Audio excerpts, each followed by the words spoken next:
Good morning, students. Myself, Anima Sharma, Assistant Professor in College JCRC, Jaipur. Students, today in this video, I would like to discuss about divide and conquer approach. In divide and conquer approach, when the problem is complex and only be solved by dividing into smaller problems, thus reducing the complexities. The approach breaks the problem into subproblems until finally we get the subproblems which are small enough and can be solved without further splitting. Thus, finally combining the solutions of subproblem to create a solution to the original problem. So, we divide the divide and conquer strategy into three steps. First, divide the problem into subproblems. Conquer the subproblems by solving them straightforward because they are small enough. Combining the subproblem solutions to get the solution for the original problem. In this context, I already discussed that divide and conquer approach has many of examples. I would like to take one of the most important example, that is Strasson's matrix multiplication. As the name implies that Strasson's matrix multiplication is for multiplying two matrices. In a Strasson's matrix multiplication, suppose there are two matrices X and Y, whose dimensions are 2 cross 2, and the resultant matrix which we want to get is Z. When we are going to solve this problem of multiplication of two matrices using naive method or our traditional method, then the number of multiplications in the solution are 8 and 4 additions. We know that multiplication is more expensive than addition in terms of computation. So, we replace these multiplications with addition or subtraction for the better matrix multiplication algorithm. So, the better way is Strasson's matrix multiplication.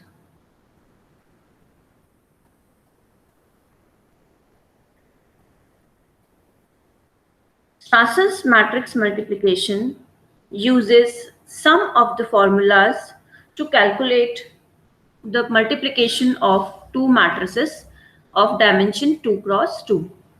Let us suppose there is matrix X whose components are A, B, C, D, and Y whose components are E, F, G, H.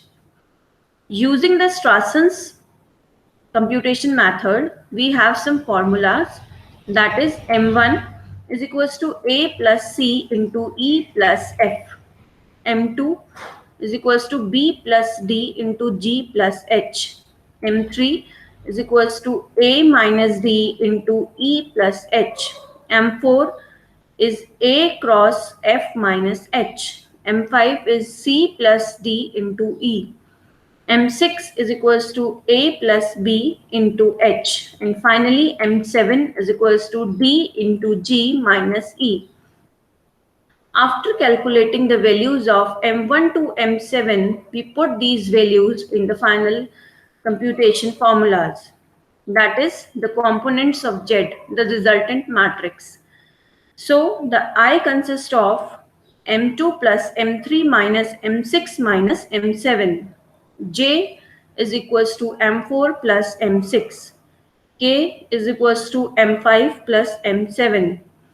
And finally, L is equals to M1 minus M3 minus M4 minus M5. So after calculating all these formulas, we get our resultant matrix Z, whose components are I, J, K, and L.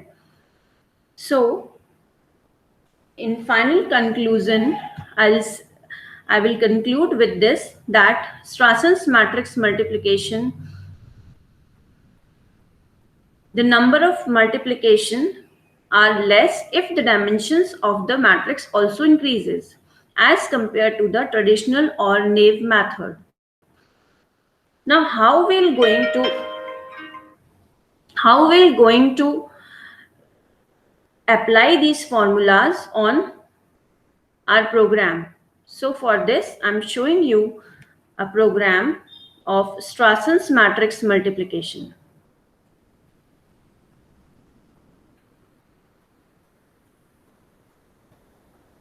Our program starts from line number 11. Hash include stdio.h.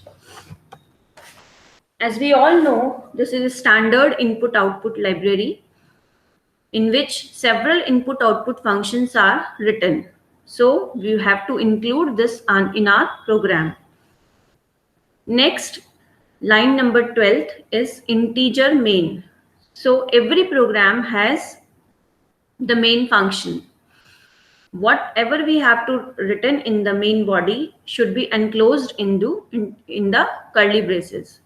Now in line number 13, we are declaring matrices. Matrix A of 2 cross 2, matrix B of 2 cross 2, and the resultant matrix C, which contains the product of A and B. Also, for looping purpose, we are declaring two variables I and J. In formula, we have to calculate M1 to M7, so we are declaring them also. In line number 16, it is written printf enter the 4 elements of the first matrix. So this particular part is asking user to input the elements of matrix A. So for this purpose, we are declaring a for loop. We know that in for loop, there are 3 parts. First is initialization, second is condition, and third is increment or decrement step. So we have written I is equals to 0, I less than 2, and I plus plus. This is for row, and for column, we are using variable j. Again, we are opening a loop, giving a initialization condition, j is equals to 0, j less than 2, and j plus plus. And finally, in step number 19, we have written scanf %d address aij. From this step, the compiler is asking user to enter the data for matrix A. Similarly, in step number 21 to 24, the compiler is asking user to enter the elements of second matrix. Printf enter the second matrix element for I is equals to 0, I less than 2, I plus plus. For j is equals to 0, j less than 2, j plus plus. Scanf %d at address b ij. After reading these data, in step number 26 to 30, we are printing the matrix A. For this purpose, we are using the printf statement and for loops. In step number 26, it is written printf the first matrix is. For I is equals to 0, I less than 2, I plus plus, print /n. This will take the cursor in the new line. In step number 29, it is for column. For j is equals to 0, j less than 2, j plus plus, printf %d at aij. Similarly, we are printing matrix B. From step number 33 to 30, 7. Printf the second matrix, and again we are opening the for loop for rows and columns and putting the printf statement for outputting the matrix B. In step number 40 to 46, we are calculating the values of M1 to M7, which we have previously seen. So M1 is equals to A00 plus A11 into B00 plus B11. M2 is equals to A10 plus A11 into B00. M3 is equals to A00 into B01 minus B11. M4 is equals to A11 into B10 minus B00. M5 is equals to A00 plus A01 into B11. M6 is equals to A10 minus A00 into B00 plus B01. And finally, M7 is equals to A01 minus A11 into B10 plus B11. These all are the formulas devised by Strassons to calculate the values of M1 to M7. After calculating M1 to M7, we put these values back into the another formula, that is the components of resultant matrix C. So C00 is equals to M1 plus M4 minus M5 plus M7. C01 is equals to M3 plus M5. C10 is equals to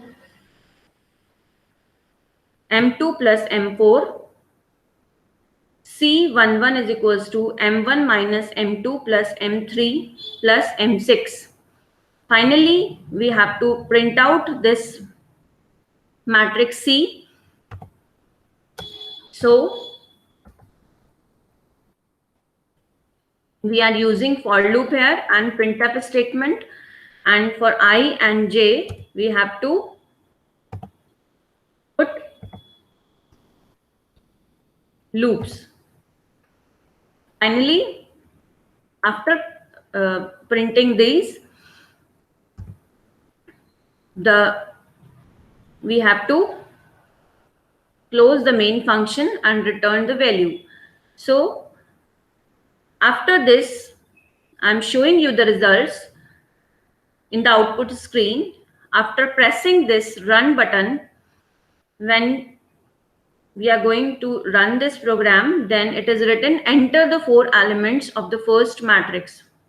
So I have entered the 4 elements, that is 1, 2, 3, 4. And after pressing enter button, it will again display the second message, that is enter the elements of second matrix.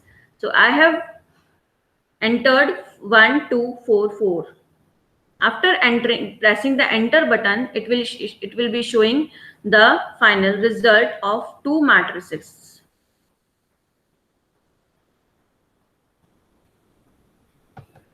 That is 9, 10, 19 and 22. So, dear students, after compiling and running this program, we got the product of 2 matrices.